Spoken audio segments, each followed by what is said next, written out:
আগেকার মুরব্বীরা বলতেন ভালো বর আর ভালো ঘর এই দুইটা যার ভাগ্যে থাকে সেই সত্যিকারের ভাগ্যবতী। এই কথার গভীরতা আমি প্রতিদিন নতুন করে অনুভব করি আলহামদুলিল্লাহ।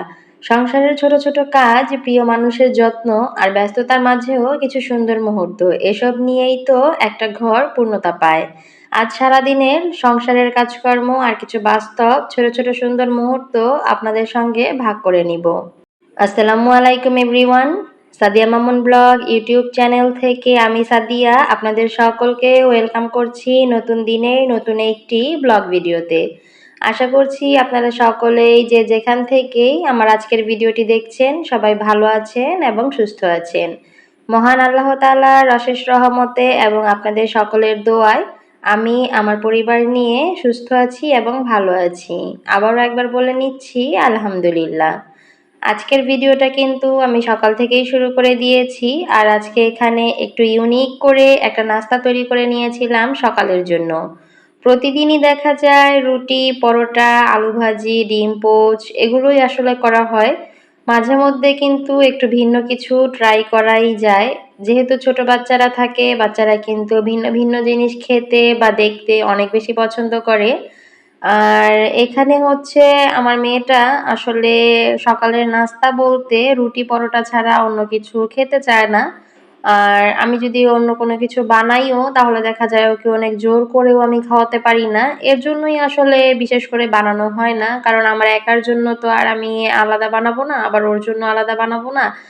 যেহেতু সকালের সময়টা একটু বেশি ব্যস্ততা থাকে, এর জন্য কিন্তু আর আলাদা আলাদা করে নাস্তা বানাই না। তো আজকে হঠাৎ করে ভাবলাম যে রুটি আর পরোটাটাকেই একটু ভিন্ন করা যায়, দেখি একটু ট্রাই করে যে ভিন্ন কিছু করলে আসলে খেতে কেমন লাগে। এর জন্য এই যে ভিডিওতে তো দেখতেই পেলেন আমি কিন্তু এখানে পরোটার মধ্যে তারপর ডিম দিয়ে আর কি পরোটাকে ভেজে নিয়েছি। আর আজকে আমি ময়দার কাইটাকে আর কি সিদ্ধ করিনি, গরম পানি দিয়ে তারপর গুলে নিয়েছি, কাইটা করে নিয়েছি। সিদ্ধ করলে অনেক বেশি আর কি নরম হয়ে যেত, তো একটু মচমচে যাতে থাকে কিছুটা, এর জন্য আর আমি সিদ্ধ করে নেইনি, গরম পানি দিয়ে তারপর হচ্ছে ডোটাকে তৈরি করে নেই। এরপর তো এই যে এরকম পরোটার শেপ দিয়ে, চারকোনা শেপ দিয়ে কিন্তু আমি পরোটাকে বেলে নিয়েছি, তারপর একটু তেল দিয়ে ভেজে আর পরোটার উপরে একটা ডিম দিয়ে দিয়েছি। মানে একটা ডিম আমি ভেঙে নিয়েছিলাম, তো জান্নাতকে কিন্তু মরিচ দেইনি, ওকে মরিচ ছাড়াই ভেজে দিয়েছিলাম, আর আমি হচ্ছে ও একটু মরিচ দিয়ে তারপর ভেজে নিয়েছি। তো সকালের নাস্তা শেষ করে কিন্তু জান্নাতকে নিয়ে মাদ্রাসায় চলে গিয়েছিলাম, আর মাদ্রাসা থেকে আসার পরই হচ্ছে এই ভিডিওটা। তো নাস্তা শেষ করে তো জান্নাতকে মাদ্রাসায় পরীক্ষা দিতে নিয়ে গিয়েছিলাম, আর পরীক্ষা দেওয়া শেষ করে বাসায় চলে এসেছি। এসে সিয়াম বাবুকে ঘুম পাড়িয়ে দিয়েছিলাম। সিয়াম বাবুকে ঘুম পাড়াতে গিয়ে দেখি হুট করে জানালার দিকে তাকিয়েই আর কি দেখি হুট করেই এত জোরে বৃষ্টি নেমে গিয়েছে। আজকের ওয়েদারটা আমি কি বলবো, আজকের সারাদিনের ওয়েদারটা এই রোদ এই বৃষ্টি এরকম করেই কিন্তু কেটে গিয়েছে। সকালে যখন মাদ্রাসায় গিয়েছিলাম তখন কিন্তু কোনো রকম কোনো বৃষ্টি ছিল না, মাশাল্লাহ ভালোই রোদ ছিল। তো আমি আমার যে গতকাল যে চাদরগুলো ধুয়ে রেখেছিল সেগুলোকে আমি যাওয়ার সময় বাহিরে মেলে দিয়ে যাই যে তাড়াতাড়ি করে শুকিয়ে যাবে। তো মাদ্রাসা থেকে যখন আসি তখনও কিন্তু ভালোই রোদ ছিল, এইরকম আর কি বৃষ্টির কোনো সম্ভাবনাই ছিল না। তো আমি সিয়ামকে একটু ঘুম পাড়াতে নিয়েছিলাম, তো ওকে ঘুম পাড়াতে পাড়াতে হঠাৎ করেই দেখি যে বৃষ্টি নেমে যায়, আর এইদিকে তো আমার চাদরগুলো একদমই ভিজে একাকার হয়ে গিয়েছে। কারণ আমি সিয়াম বাবুকে রেখে উঠতেও পারছিলাম না, ওর চোখে একদমই ঘুম ছিল, ও প্রায় ঘুমিয়েই গিয়েছিল। তো আর কি করার, বাচ্চাদেরকে নিয়ে কিন্তু আমাদেরকে এভাবেই কাজ করতে হয়। তো শুকনো চাদরগুলো আমার আবারও ভিজে একদম একাকার হয়ে গিয়েছে, কিচ্ছু করার নেই। আমরা যারা বাচ্চাদেরকে একা পালি, বাচ্চাদেরকে নিয়ে সংসারের কাজকর্ম করি মানে একা যারা থাকি, তাদের কিন্তু এইরকমই হয়। অনেক সময় দেখা যায় এরকম উল্টাপাল্টা কাজ হয়ে যায়। তো যাই হোক, সিয়াম বাবুও কিন্তু আজকে একদমই ঘুমায়নি। ওকে যে আমি ঘুম পাড়িয়েছি হাইস্টে গেলে 15 মিনিটের মতো হয়তো বা ঘুমিয়েছে। তো এইদিকে আমি একটু ভিডিও করে নিতেই তারপর ভাবলাম ঘরটা ঝাড়ু দিয়ে নেই, আর ভাবতে ভাবতেই দেখি সে উঠে গিয়েছে।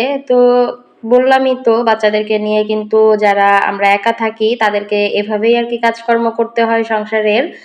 সিয়াম বাবুকে আমি খেলতে বসিয়ে দিয়েছিলাম, আর জান্নাতও কিন্তু চলে এসেছে, ওকে নিয়েই তো আমি মাদ্রাসা থেকে এসে পড়েছি। ও আবার পাশের রুমের ভাবির মেয়ের সাথে আর কি ওদের ঘরে খেলা করছিল, কারণ ওই যে সিয়াম বাবুকে ঘুম পাড়িয়েছিলাম, তাই এখানে আর ওদেরকে খেলতে দেইনি, কারণ ওরা শব্দ করে ওকে উঠিয়ে ফেলতো। তো ওদেরকে পাঠিয়ে তো আমার কোনো লাভই হলো না, কারণ সিয়াম বাবু তো এমনিতেই উঠে গিয়েছে কোনো সারা শব্দ ছাড়াই। কেন যে আর কি এত কম করে ঘুমালো, যেদিন আর কি আমি ভাবি যে ওকে ঘুম পাড়িয়ে দিয়ে অনেক অনেক কাজ করব, ঠিক ওই দিনই আমার সাথে এরকমটা হয়। ওই দিনই সিয়াম বাবু একদমই ঘুমায় না, হাইস্টে গেলে দেখা যায় 10-15 মিনিটের মতো ঘুমায়, আর ঘুমিয়ে উঠে যায়। তখন আমার সব কাজ সেদিন একদম পিছিয়ে পড়ে। তো ওকে নিয়েই কিন্তু আমি ঘরটাকে ঝাড়ু দিয়ে নিয়েছি। তো ঝাড়ু দেওয়ার পর এইদিকে জান্নাতকে আর যে ওর বান্ধবী আছে ওদেরকে ডেকে নিলাম যে তোমরা সিয়ামের সাথে এখানে বসে খেলো, আমাদের ঘরেই খেলো, আর আমি আমার কাজকর্মগুলোকে করে নিই, কারণ সিয়াম তো আর এখন ঘুমাবে না, ও যেহেতু উঠেই গিয়েছে। তো আমার যে ক্যাবিনেটটা দেখেছিলেন আপনাদের সাথে শেয়ার করেছিলাম, ওইখান থেকে যে আমি কাচের জিনিসগুলোকে বের করে নিয়েছি, এগুলোকে না আমি ধোয়ার মতো কোনো সময়ই পাচ্ছিলাম না। আর কি বললামই তো যে একটার পর একটা কাজকর্ম করতে হয় বাচ্চাকে নিয়ে, তো এগুলো ধোয়ার মতো কোনো সময় আমার হচ্ছিল না। তারপর আর কি আজকে দুপুরে আমি রান্নার পাশাপাশি, তো আজকের দুপুরের রান্নাটা আবার আমি করিনি, সেটা আপনাদের সাথে পরে শেয়ার করছি। তো কাজের পাশাপাশি আমি এগুলোকে ধুয়ে তারপর এখানে একটু মেলে দিয়েছিলাম। প্রথমে ভেবেছি বারান্দাতে মেলে দিব, কিন্তু ওই যে বৃষ্টি এসে বারান্দা একদমই ভিজে গিয়েছে, তো এখানেই মেলে দিয়েছিলাম। তো সেগুলোকে আবার এখন উঠিয়ে নিচ্ছি, কারণ শুকিয়ে গিয়েছিল। এখানে কিন্তু সবগুলো নেই, এখনো আরো অনেকগুলো আছে। এখানে কিছুটা আর কি ধুয়েছি, তো সেগুলো শুকিয়েছে। এখন আবার কাল বা পরশু যখন আবার একটু সময় পাবো, তখন আবার বাকিগুলোকে ধুয়ে নিব। আমার এই কাজকর্ম করতে করতে কিন্তু জান্নাতের আব্বুও চলে এসেছিল। আর সে আজকে বাজার করে এনেছে হচ্ছে কলমি শাক, তারপর গুঁড়ো সাবান শেষ হয়ে গিয়েছিল, তারপর হলুদের গুঁড়ো শেষ হয়ে গিয়েছিল। তো এগুলোই নিয়ে এসেছে সাথে করে। দেখলাম এখানে আমাদের জন্য একটু নাস্তা নিয়ে এসেছে। আজকে সিঙ্গারা আনেনি, আজকে আমার প্রিয় পুরি এনেছে। আমি কিন্তু সিঙ্গারা খুব একটা পছন্দ করি না আলুর কারণে, ভেতরের আলু যেহেতু খোসা সহই আর কি লোকেরা দেয়, দোকানের লোকেরা, এর জন্য সিঙ্গারা আমার খুব একটা পছন্দ না। আমি হচ্ছে পুরিটাকে বেশি পছন্দ করি। তো আজকে দেখলাম সে পুরি নিয়ে এসেছে, দেখে তো আমি অনেক বেশি খুশি হয়ে গিয়েছি। আর তার এই যত্নগুলো না আমার কাছে সত্যিই ভীষণ ভালো লাগে, কারণ সে খুব ভালো করেই জানে বাহিরের এই ভাজা পোড়া খেতে আমি অনেক বেশি পছন্দ করি। তো মাঝে মধ্যেই কিন্তু নিয়ে আসে, আমি বলি না তারপরেও কিন্তু নিয়ে আসে। এমন অনেক সময় দেখা যায় খরচের কারণে আমি তাকে অনেক কিছুই বলি না, কিন্তু তারপরও আমি যেটা আর কি মনে হয় সেটা কিভাবে যেন সে নিয়ে আসে। এটা আসলে মনের একটা কানেকশন আমি বলবো। আলহামদুলিল্লাহ। তো এখানে হচ্ছে আমি পুরিগুলোকে বের করে নিয়ে জান্নাতকে দিলাম, আর আমিও খেয়ে নিয়েছি। আর এখানে যে বাজারগুলো ছিল এখন সেগুলোকে বের করে নিচ্ছিলাম। গুঁড়ো সাবানটা এখন আর খুলবো না, গুঁড়ো সাবানটা পরে খুলে নিব। এখন হচ্ছে রান্না বসিয়ে দিব, রান্না বান্নার জন্য সবকিছু গুছিয়ে নিব।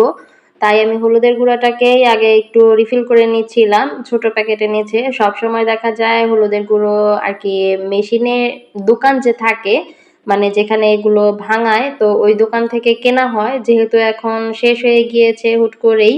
তারপর আমার বলতেও মনে ছিল না, এর জন্য এই প্যাকেটটা কিনে এনেছে। আর রাঁধুনির গুঁড়া মশলাগুলো কিন্তু ভালোই। আমি অবশ্য রাঁধুনির যে গুঁড়া মরিচটা আছে মানে মরিচের গুঁড়াটা, এটা আর কি খাই। আর হলুদটা হচ্ছে দোকান থেকে যে ভাঙানোগুলো থাকে ওগুলো কিনে নিয়ে আসি, কারণ রাঁধুনির হলুদের গুঁড়াটা আমার কাছে বেশি পছন্দ হয় না। এটা শুধু মরিচের গুঁড়াটাই আমার কাছে বেশি ভালো লাগে, কালারটা অনেক বেশি সুন্দর আসে।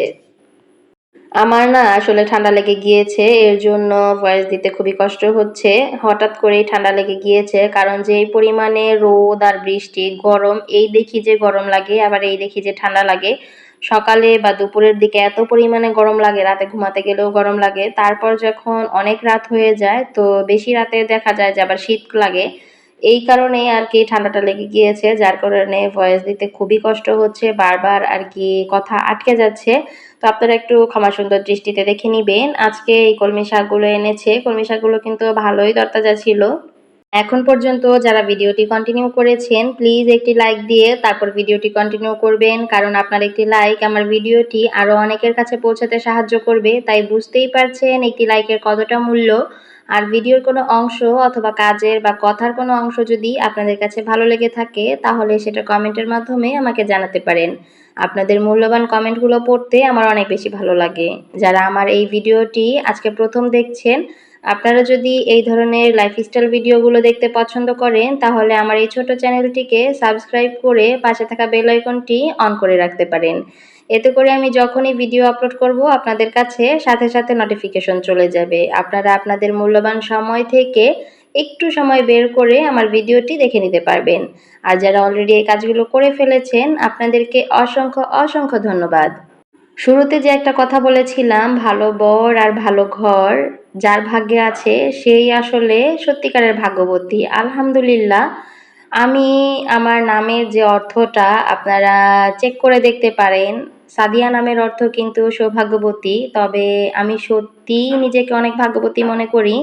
কারণ আল্লাহ তাআলা আমার কপালে একজন ভালো বর আর ভালো ঘর দুটোই লিখে রেখেছেন। আলহামদুলিল্লাহ। কারণ জান্নাতের আব্বু প্রতিটা কাজে প্রতি পদে আমাকে যেই পরিমাণে হেল্প করে সবকিছুতেই, শুধু যে বাচ্চা আছে তা কিন্তু না, যখন ছেলেমেয়েরা ছিল না তখনও, এখন যখন আছে তখনও আর কি সবকিছুতে তার এত পরিমাণ সাপোর্ট আমি পাই, যেটা সত্যিই নিজেকে আমার ভাগ্যবতী মনে হয়। আর আমার ঘরের কথা বলবো, হয়তো আমার ঘরে অনেক বেশি কিছু নেই, অনেক দামি কিছু নেই, তবে একটা কথা কি জানেন, ঘরে যে দামি কিছু থাকলেই সেটা সুখের ঘর হয় বা অনেক শান্তিময় একটা ঘর হয় তা কিন্তু না। ঘরের মানুষগুলো যদি ভালো হয়, ঘরের মানুষ যদি নিজের মনের মতো হয়, নিজের আর কি আমি বুঝাতে পারছি না, আপনার মন মানসিকতা যদি বুঝে আপনাকে টেক কেয়ার করে, সেটাই হচ্ছে আসল। ঘরের জিনিসপত্র দিয়ে কি হয়, সেটা তো জাস্ট চোখের একটা শান্তি, দেখার সৌন্দর্য। কারণ ঘরের জিনিসপত্র দিয়ে তো আর সুখ শান্তি আসে না।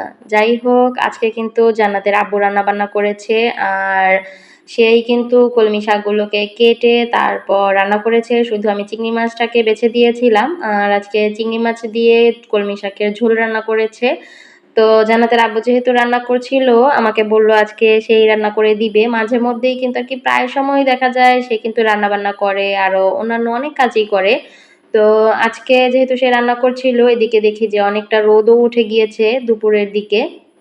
মানে সকাল থেকে দুপুর পর্যন্ত বৃষ্টি হয়েছে অনবরত, তারপর দুপুরে দেখেন এই যে কি সুন্দর রোদ উঠেছে মাশাল্লাহ। এর জন্য আমি তাড়াতাড়ি করে গিয়ে সব জামা কাপড় ধুয়ে দিয়েছি, কারণ অনেকগুলো জামা কাপড় ছিল। আর ওই যে আমার চাদরগুলো দেখা যাচ্ছে, চাদরগুলোও কিন্তু মাশাল্লাহ শুকিয়ে গিয়েছে, এত পরিমাণে রোদ উঠেছে। দেখতেই পাচ্ছেন সকাল থেকে যে এত পরিমাণে বৃষ্টি হয়েছে সেটা বোঝার কোনো উপায়ই নেই, কারণ দুপুরে খুব বেশি আর কি অনেক বেশি রোদ উঠে গিয়েছিল, যেটা দেখে আমরা সবাই অনেক খুশি হয়ে গিয়েছি। সবাই তো যার যার ঘর থেকে যত ভেজা কাপড় ছিল সবকিছু এনে কিন্তু ছাদের মধ্যে মেলে দিয়েছি। আমাদের নিচে যে আগে আমাদের বাসার নিচের রুমে একটা বাবু থাকে, মানে বাবুর আম্মুরা থাকে, তো তার বাবু একদম জামা কাপড় ভিজিয়ে ফেলেছে, কাঁথা কাপড় যা আছে অনেক ভেজা হয়ে গিয়েছে, তো সেও কিন্তু এসে ছাদের ওপরে অনেক কিছু মেলে দিয়েছে। তো আমরা সবাই কিন্তু ছাদে সবকিছু মেলে দিয়েছিলাম, কারণ এত রোদ ছিল, সব শুকিয়ে গিয়েছিল। আর এই যে দেখতে পাচ্ছেন আমার বারান্দা থেকে আকাশের যে ভিউটা, মানে এত সুন্দর, মারাত্মক সুন্দর লাগছিল, তাই আমি ভিডিও না করে আর পারিনি। হঠাৎ করেই আর কি করতে মানে জামা কাপড়গুলোকে মেলে দিয়ে আমি আসি, এসে দেখি যে এত সুন্দর লাগছে, তো আমি তাড়াতাড়ি করে একটু ভিডিও করে নেই, কারণ খুবই সুন্দর লাগছিল দেখতে।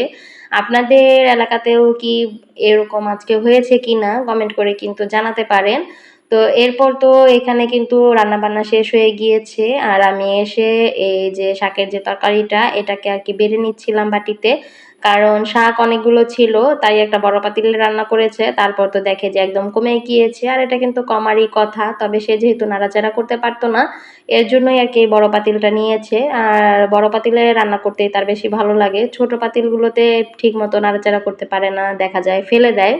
চিংড়ি মাছ দিয়ে লাল শাকের ঝোল খেয়েছি, চিংড়ি মাছ দিয়ে পুঁই শাকের ঝোলও খেয়েছি, তবে বিশ্বাস করেন চিংড়ি মাছ দিয়ে কলমি শাকের ঝোল আজকে প্রথম আমি খেলাম, আর তার হাতেই খেলাম, এর আগে কখনোই খাওয়া হয়নি।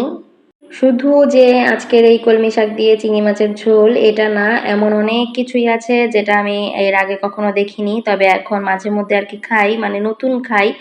অবশ্য খেতে কিন্তু ভালোই লাগে। আজকে যেমন এই যে যে তরকারিটা খেয়েছি এটাও কিন্তু মাশাআল্লাহ অনেক বেশি ভালো হয়েছিল, শুধু লবণ একটু কম হয়ে গিয়েছিল। তো লবণটা কিন্তু ভাতের সাথে অ্যাডজাস্ট করে নেওয়া যায়, যদিও আমি ভাতের সাথে একদমই লবণ খেতে পছন্দ করি না, তারপরও মাঝে মধ্যে যখন অনেক কম হয়ে যায় তখন আসলে নিয়ে নেই। তো এই যে দেখতেই পাচ্ছেন তরকারির কালারটা, তারপর তরকারিটা দেখতেও কিন্তু অনেক বেশি সুন্দর হয়েছে মাশাআল্লাহ। তারপর এই যে খাওয়া-দাওয়া শেষ করে আমি এখানে বাহিরে যে জামাকাপড়গুলো ছিল সবকিছু বারান্দায় এনে দিয়েছি। কারণ আপনাদের সাথে তখন শেয়ার করেছিলাম যে দুপুরে কি সুন্দর রোদ উঠেছে। তো বেশি সময় কিন্তু না। মানে ১-১.৫ ঘন্টার মধ্যেই আমি ওগুলো দিয়ে তারপর খাওয়া-দাওয়া শেষ করে তারপর ঘরটাকে ক্লিন করে নিয়েছি। এর মধ্যেই দেখেন আবার আকাশের অবস্থা একদম অন্ধকারে কালো মেঘে জমে গিয়েছে। তারপর আমি তাড়াতাড়ি করে বাহিরের যত জামাকাপড় ছিল সবগুলো এনে বারান্দাতে দিয়ে দিয়েছি। তো বারান্দায় দিয়েও কোনো লাভ হয়নি। বৃষ্টি কিন্তু অলরেডি নেমে গিয়েছিল। সব এনে আবার আমি খাটের স্ট্যান্ডে দিয়ে দিয়েছি। আর এদিকে কিন্তু জান্নাত আর সিয়াম ঘুমাচ্ছিল আর আমি ভাতও খেয়ে নিয়েছিলাম। তারপর তো এই যে বারান্দায় বসে, বসে একটু বৃষ্টি উপভোগ করছিলাম। আর আমি কিন্তু ভিডিওর লাস্ট পর্যায়ে অলরেডি চলে এসেছি আপনাদের সাথে কথা বলতে, বলতে। দেখা হবে পরবর্তী ভিডিওতে। সবাই ভালো থাকবেন, সুস্থ থাকবেন। আল্লাহ হাফিজ।